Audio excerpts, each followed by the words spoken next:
ఏపీలో జరిగిన 2024 ఎన్నికలకు సంబంధించి మేధావులు, విశ్లేషకులు ఇటు కూటమికి అటు వైసీపీకి మధ్య టఫ్ ఫైట్ నడుస్తుందని అనుకుంటున్నారు. అయితే ప్రజల నాడి ఎలా ఉంది అన్నది వీరు అంచనా వేయలేకపోతున్నారు. 2019 ఎన్నికల్లో కూడా ఇలాగే అనుకున్నారు. అప్పుడు కూడా టఫ్ ఫైట్ నడుస్తుందని భావించారు. కానీ అనూహ్య రీతిలో వైఎస్ఆర్ కాంగ్రెస్ పార్టీ భారీ ఎత్తున గెలుపు సొంతం చేసుకుంది.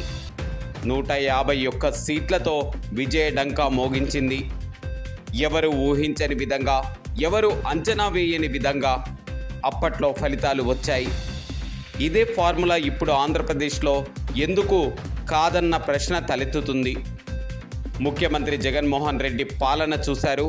మరోసారి ఆయన్ను గెలిపించాలని అనుకున్నారో లేదో తెలియదు. 3 పార్టీలు కలిసి కూటమిగా ఏర్పడి ప్రచారాన్ని నిర్వహించాయి.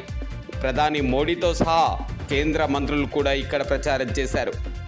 ఏపీలో ఉన్న సమస్యలు ప్రస్తావించారు. పరిష్కారం చూపిస్తామని హామీ కూడా ఇచ్చారు.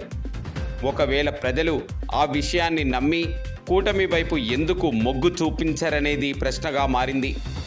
ముఖ్యంగా మహిళలకు చంద్రబాబు వస్తే బస్సుల్లో ఉచిత ప్రయాణం, నెల 1500 పంపిణీ వంటివి పూర్తిగా ఆకట్టుకున్నాయని తెలుస్తుంది. దీంతో టఫ్ ఫైట్ కాస్త తిరగబడే అవకాశాలు కూడా లేకపోలేదని ప్రజలే చర్చించుకుంటున్నారు. మరి జూన్ 4వ తేదీన పార్టీల భవితవ్యాన్ని ప్రజలు తాము వేసిన ఓటు ద్వారా తేల్చనున్నారు.